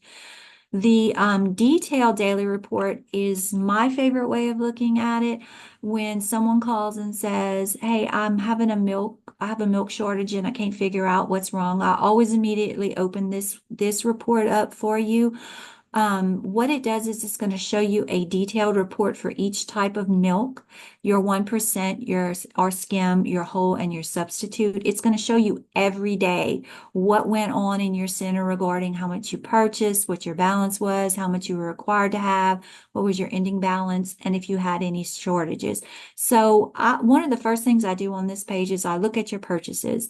I'm looking to see if you have any gaps where you may have forgotten to enter a milk receipt. So if you're consistently, pretty much going along recording that you're buying milk every week, but then you have a time period where you might have 2 weeks that you didn't between your purchases, I'm going to ask you, are you sure during this period you didn't forget to enter a receipt?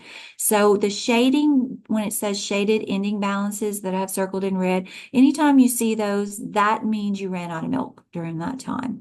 Sometimes people have a milk audit that opens up and consistently right before they make each milk purchase, they run out of milk the day before. That tells you that you're just not buying enough milk, and it will show you how much milk you're short. Then you'll know how much you need to increase your purchases by to make sure that you actually have enough milk on hand. So those are 3 reports that you can use to figure out what's the problem with your milk. So this page, we want to devote just a page to it because since we've been visiting people doing our technical assistance and our reviews, we are finding that this is almost very, very, very often not correct. So what's going on here is that's the section that says on the milk audit, previous month carryover or starting balance. That is the amount of milk that you ended the previous month that you had available to carry over to the current month that you're looking at. So for example, this example says we're looking at the August milk audit. So the previous month carryover would be what you ended July with that you had available to use at the beginning of August. For whatever reason, the majority of sponsors, this previous month carryover starting balance is not carrying over correctly every month. So what you have to do absolutely is you have to take your inventory sheet. So let's use our example. If we're going into this August milk audit, we need to get our July ending inventory sheet. Look at how much milk we said we had left over, whole milk, 1%, and any substitute milk that might be on there. If the amounts on that inventory sheet don't match what is in the carryover balance, then you need to go into that and correct it to match what is on your inventory sheet. So with that said, you have got to be sure that you are documenting your leftover milk on your inventory sheet every month. We see often people either are not documenting it at all because they don't think it's food, they think it's just food, but it's food, milk, juice, anything that is food you don't want to record any non-food supplies, but all those things that are left over, you need to record on your inventory sheet. Or sometimes I think they're just putting a number, or whoever is recording it might not be putting an accurate number. And then when we question you about it, because you have to adjust this, you might say, well, that's not true. I had more milk than that. But whatever is on that inventory sheet is your documentation, and that's what we're going to take as what you had left over.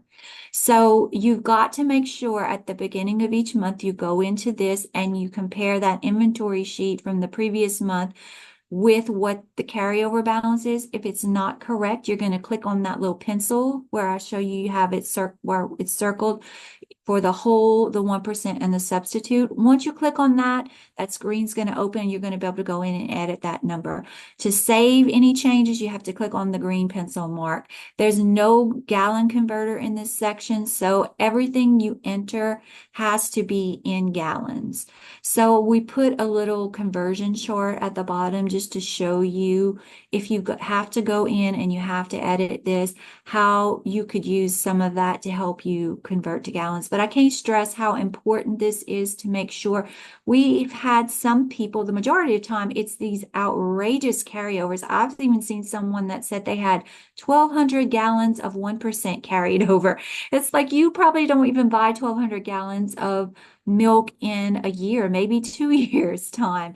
So it makes your milk audit useless if your previous month carryover starting balance is not correct. And when we are going to do a review on you, we are going to look at all your receipts, make sure all that's correct. We're also going to compare your inventory sheet to what's in here. If it's not correct, we're going to make you correct it. And it could even make you actually show a milk shortage, because you wouldn't know if you had this huge milk carryover that wasn't correct. You would never know that you were actually short on milk. So make sure you pay attention to this and you're completing your inventory sheet correctly each month. So before we finish with the milk audit, I want to go over some common milk audit errors. We already talked about the incorrect carryover on this previous page. Another thing that we see often, and all these things in black most often are things that you just maybe made a mistake when you recorded something. It may not necessarily mean that you're doing something wrong or you're not serving enough. You may just not have recorded something correctly. And you can actually correct these errors with the right documentation to back it up. So the other thing would be your milk was purchased, but the receipt was not entered into Kidkare. You just forgot to enter a receipt. The milk type purchased was recorded incorrectly from your receipt. So maybe you recorded your whole milk was recorded as purchased instead of 1%. Maybe you just entered the wrong thing. That's why I said it's important when you're entering those receipts, when you're entering the milk, make sure you do it right from the start. Then maybe the milk amount was recorded incorrectly. Maybe you recorded that you had half pints, 100 half pints as 100 gallons. We talked about that already. This is one we haven't talked about yet, but when Tammy talked about enrolling a child in the system, she talked about that allergies and conditions tab. Sometimes we see that sponsors are not going under that tab and marking their participants that need special milk. They're not going under there and marking that participant has a milk allergy and that they need substitute milk. So that can cause your milk audit to be short also. And I'll tell you how we usually can tell there's a red flag with that is Kidkare may say under the required amount for substitute milk, 0. You don't need any required milk, but you purchased 10 gallons of substitute milk. That makes me ask you, who are you giving this milk to? You don't have anybody recorded that they need substitute milk, and you'll start listing all these children that need substitute milk. And that's the reason is because you did not mark them as having a milk allergy under their information tab. So the milk audit is not looking for any substitute milk to be served for those children. It's looking that they receive the right type of milk for their age group. And so you may not have bought enough because you were buying all this substitute milk you may not have bought enough of the 1% or whole. So make sure that every child that is receiving substitute milk or parent provided milk has that appropriately marked under their information. Now, the 2 items in red are typically things that you just didn't do correctly. May not necessarily that you didn't document something correctly. You just didn't do it correctly. There is no way for you to correct this after it's happened because it didn't happen. So one of those is that you were serving whole milk to the wrong age group. And I thought we had moved past this because we've had this change a long time ago, but we still found when Kidkare was implemented that what it showed us was a lot of our sponsors were still serving whole milk to their 2-year-olds. So you have to remember that whole milk can only be served to your 1-year-olds, and Kidkare knows that. So if you are serving whole milk to 1 and 2-year-olds, more than likely you're going to be buying too much whole milk and not enough 1% milk.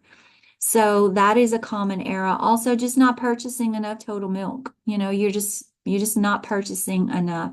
So those are 2 errors that are usually from you actually not doing something correct. So that is all the information about the milk audit. Now we want to talk about how to calculate or process your claim.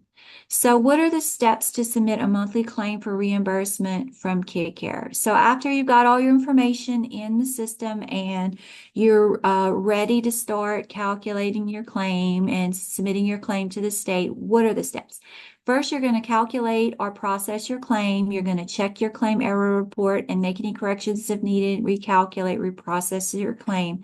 Second step is you're going to generate the claim file from Kidkare. The third step is you're going to upload this XML file that you're going to generate from Kidkare to the state's website, the CMP website. Step 4, you're going to submit your monthly claim in the CMP website. Then after that, you're going to go and mark your claim as submitted to the state and record your payment in Kidkare. And then you're going to place all your financial information that we require you to have in your monthly folder. Reminder, this is very important.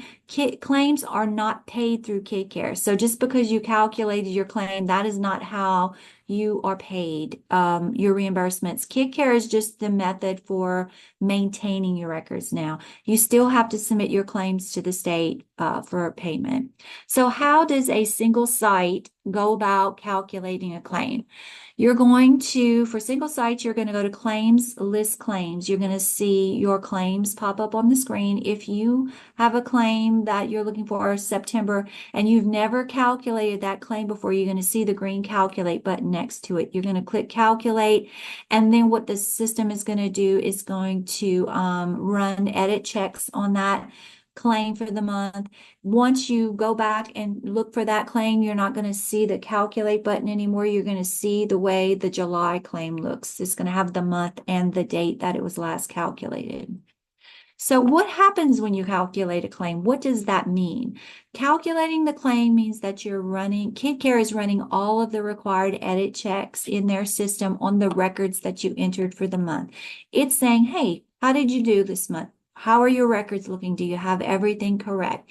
If the system detects any errors, they were going to be listed on that claim error list, and any meals or snacks might be disallowed based on the type of error. So you can go in once you see this error list and correct any errors that were just an oversight in documentation, and you have the documentation to back up making those corrections, and you can come back in and recalculate your claim to remove those errors. Any errors that you have on that list that were caused by not meeting program requirements, like the 2 errors for milk that we just listed in red, cannot be corrected. They should not be corrected because you can't correct them. They already happened. There's nothing you can do about it and those meals need to be disallowed. So on this page, when you calculate your claim, Kidkare is also not only going to run edits and tell you if you had any errors, they're also going to calculate the amount of the reimbursement that your center has earned for the month, minus any disallowances. Hopefully you don't have any, and then you can get the full amount of your reimbursement. So how do you recalculate a claim? Let's say you had to go in and make some changes fix some of those errors that you could, and you want to see if those errors can be removed, you're going to go back to click on claims, list claims. You're going to click on that month to open it. And when you do, you're going to click on that green recalculate button. All that's going to do is going to run all those edit checks again on all that information, and it's going to look at those things that you changed. If your changes have been corrected, it's going to remove those errors from your claim. So recalculating just runs all those edit checks again. You have to remember though, if you've gone in and made any edits after you calculated it the first time, for those errors to be removed or any changes to be shown on this page, you have to click recalculate. A lot of times sponsors forget to do that. So if you're a multi-site, process, reprocess still means calculate, recalculate. So for the multi-sites, it's a little different. Their sites, they keep records at the site level. They actually have to submit those records, those claims from the center account to the sponsor account each month for processing. There's two ways that can be accomplished. The center can go ahead and submit that to the sponsor by those steps, or if the sponsor can actually pull the claim from the center by following the steps that we have here. But once the center's claim is submitted or pulled by the sponsor into the sponsor's account, the center can no longer go in and edit those records for the claim month. If the center needs to edit any of those records, the sponsor is going to have to come into their sponsor account, go to claims, and then click unsubmit center claims, select the center they want to return the claim to in the month, and they're going to have to release it back to them to make corrections. Now, the sponsor can also make corrections without releasing that claim back to the center, but you probably don't want to do that because you probably want your centers to send as accurate claims to you each month. If they know you're just going to fix it once it comes in, make the corrections, then they're probably not going to do, or they might not do the best job. So you can return those claims, and then once they fix it, they'll just return it again. Also, to remind you, for multi-site accounts, at the beginning of each month, you must, your multi-site sponsors, you have to advance your claim month for your claim information to be able to show up. So you're going to click on claims, advance the claim month, click that green button to advance it to the current month, and click save. So don't forget to do that. Okay, so once the multi-site account, once the centers, all of those claims have been submitted to the sponsor account, then you can process that claim or calculate that claim. So the steps for that are to go to claims, process claims, click the claim month, click the box next to all the centers claims that you want to process. If this is the first time you're processing or calculating those claims, you're going to select from the processing actions, process new claims.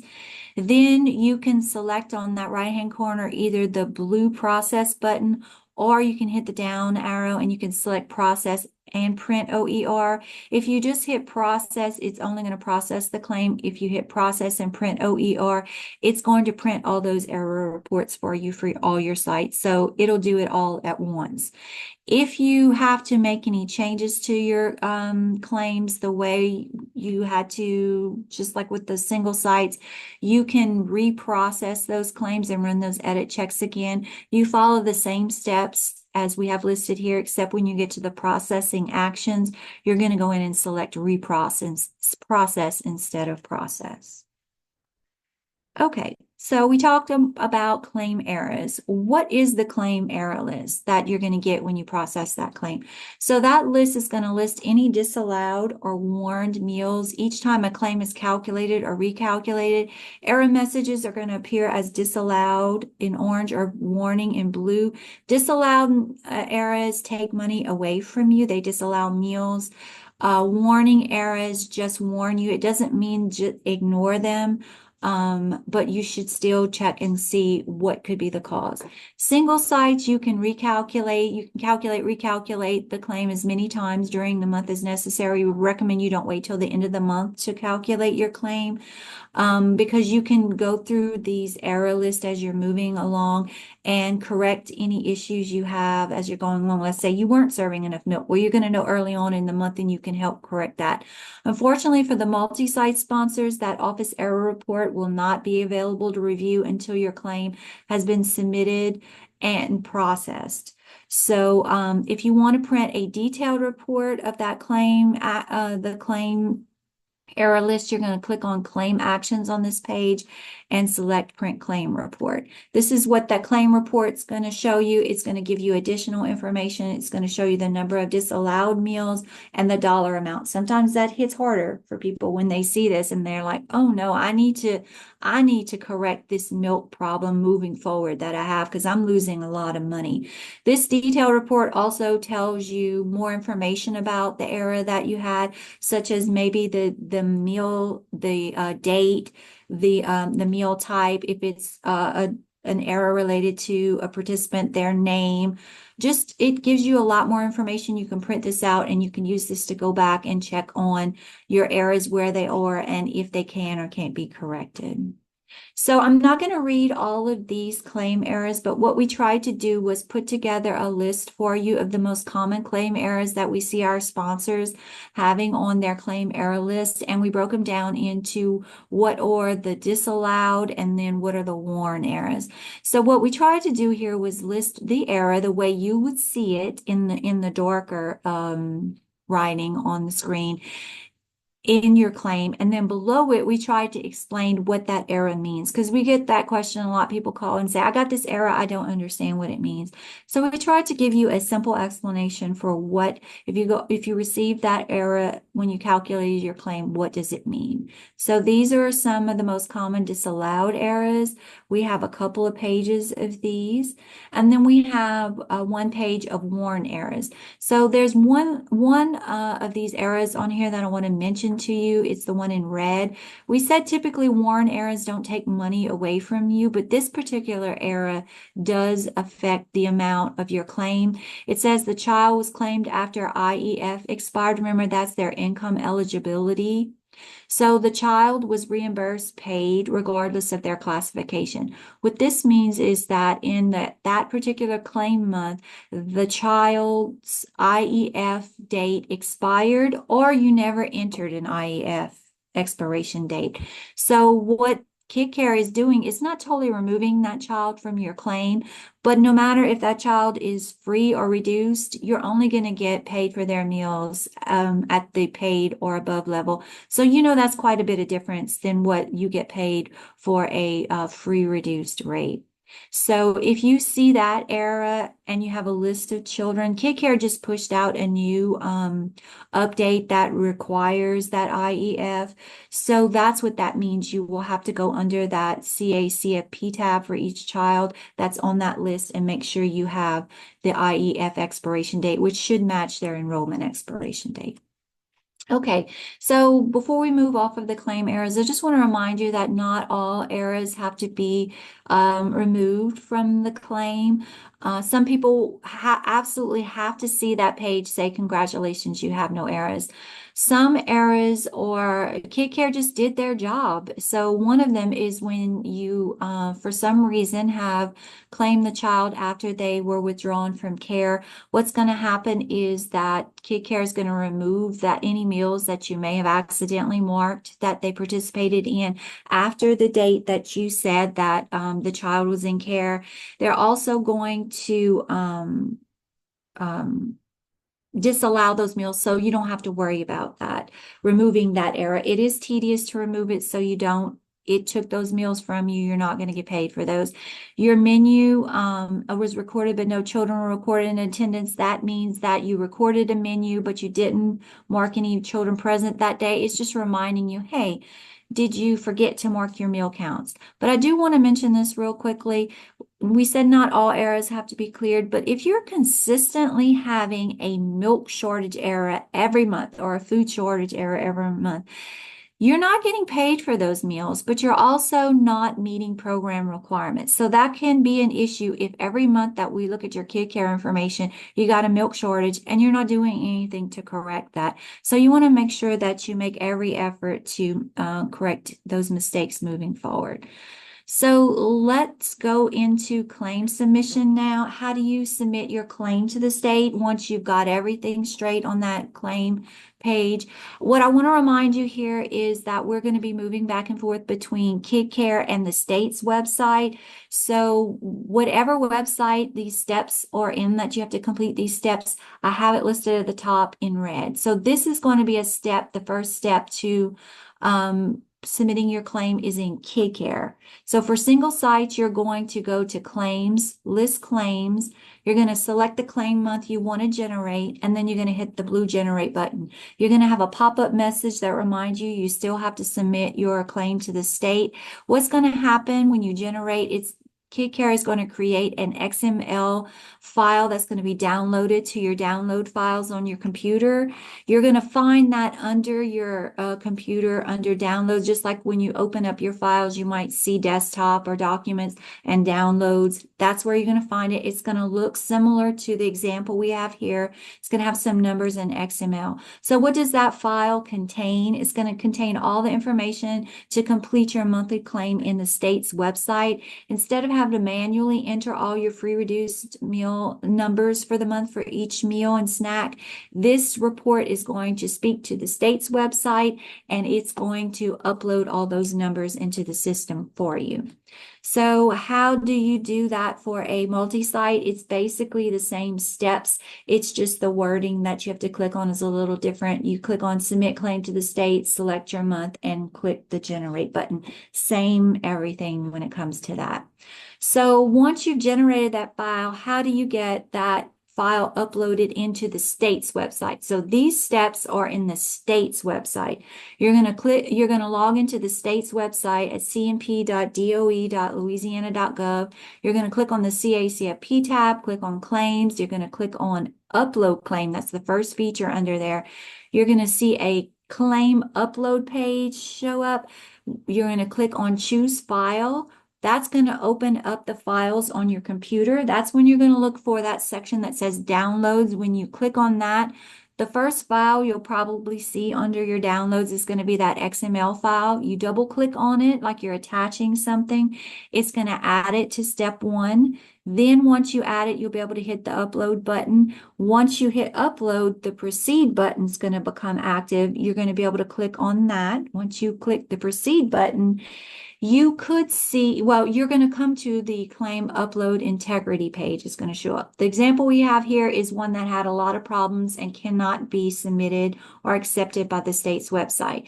So what's going to happen is the state's website is going to run edit checks against the information you've uploaded from Kidkare.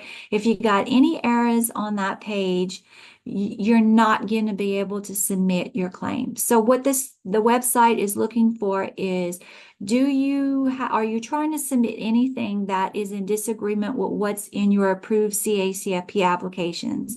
That can be what Tammy talked about. You might have the wrong sponsor, a site name listed, or the wrong codes in. Most often it has to do with your calendar. You're trying to claim a day that you have closed in your CACFP application. So in order to be able to claim that and submit that claim, you're going to have to revise your CACFP applications, open that date, have it approved, then you'll be able to submit that claim. So if you are lucky enough that when you hit the proceed button, this page says you don't have any errors, and that complete button at the bottom is active, that you can actually click it, what's going to happen is your claim is going to be uploaded to the state's website. So it should automatically, if it is able to go through, it should automatically open you to this claim summary page. Everybody is familiar with this page. If not, these are the steps that you would have to follow to get back to the claim summary page. So when you upload your claim from Kidkare, it's going to create an open claim in the state's website. It's still not submitted, it just created it and it put all your meal counts into the system. So you always have to open it up, put in your ADA, which you can find in Kidkare.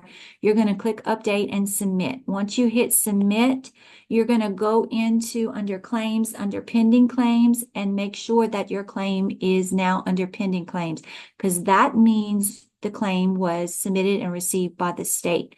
You also want to check the amount that the state says you're going to get paid versus what Kidkare says, because if you have any discrepancies at that point where it's submitting, the state's website can also still do more edit checks, and it could possibly disallow some meals. That is a little more difficult to figure out what the problem was, so you want to definitely contact our state agency for help with that.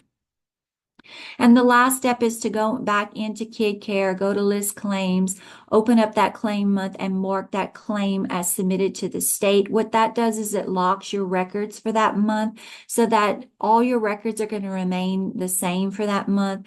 You won't be able to change anything in anything. If you need to, you won't be able to recalculate that claim. So you should do this definitely after the claim's been submitted. If for some reason that claim has to be submitted back to you, you have to make some changes. You have to come back in here and change that back to known.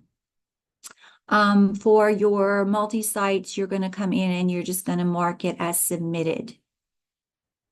Okay, briefly, we're going to talk about reports. This is available to you in Kidkare under reports. You're going to select a category. I listed the most common report categories you might pull from and the most common reports that you might need under each of these categories. That is a reference for you to be able to know where you can find these reports and what you would use them for. E-forms, we're not going to get into that. As you can see, this training definitely went over the time we had planned anyway. We are going to probably have to develop a separate e-form training. What we want you to know is that, e-forms, what are e-forms? They're the method in Kidkare that allows you to electronically collect your free reduced meal applications. I want to remind you, though, that this process does not do everything for you. It just makes the process electronic. So you still have to make sure the parents are doing their part. You still have to review the application when it comes in electronically. You still have to make sure that you have an acceptable approved application on file, no matter whether it's paper or this electronic method. And no, e-forms is not mandatory. It's more of an advanced feature of Kidkare. We would rather you understand the basics of Kidkare first before you even consider moving on to e-forms. Until we get our training established, there is some e-form training from Kidkare that you can access. So common errors in Kidkare record keeping, I'm not going to go over these because we've touched on them in each of the categories that we went through, except two. I'm going to remind you that 2% milk is not an acceptable milk for any age group. I also want to remind you that it is not acceptable for you to be sending your records or whatever records you have off-site to an off-site person to try to enter this information into Kidkare. You don't send them your attendance records to try to enter meal count attendance records. Don't send them a menu to try to enter that, because what we're finding most often is that the records you're sending are not actually complete records. So when we ask you anything about what was actually put into the Kidkare system, you can't answer our questions because you might not have the proper documentation to back that up. And it's really whoever the consultant or the person that's entering those records in is entering for you, and you don't know what's going on. So remember, you cannot contract out the management of the CACFP program. You have to manage your own records. This is just a reminder of what are the electronic records that you don't have to print out each month. But just because you don't have to print them out doesn't mean you shouldn't look at them and make sure that they're accurate. These are the required records that you still have to print out each month and have available. Training for Kidkare. This is how you would access Kidkare's actual training. It is available to go to our website. Don't log in, go to Memos, Resources, Child and Adult Care Food Program, CACFP training modules. When you click on that, you can select whether you're a single site, multi-site, all this will open up. As far as the state agencies trainings, you can access all of those on LouisianaFitKids.com website by clicking on training, clicking on Child Care Centers training slides. All of the trainings from the previous CACFP trainings will appear grouped by calendar year. You should be able to access the videos for our trainings and the slides. So that's a common question people ask is when will the slides be available? Will they be available? Because we want you to use this as a handbook. They should be available on this website for this training, hopefully by the end of the next week. So they usually become available pretty soon on here. This is just a reminder, and this will be it for the day. We want to remind you who to contact for issues you're having with Kidkare. If you're having technical issues with Kidkare, such as you can't log into Kidkare for some reason, no matter what you do, you can't edit or save any changes. It's like your account just looks like it's locked up. You can't do anything, or you're changing from a single site to a multi-site account, you're going to have to contact support@kidkare.com. If you have questions that are more about enrolling a child, completing the daily menu, entering receipts, daily record keeping functions, claim submissions, claim error questions, should contact the state agency staff, and that's our contact information along with our email addresses. So I know this was a lot of information today, but we wanted you to have all of this, and we wanted you to have a reference.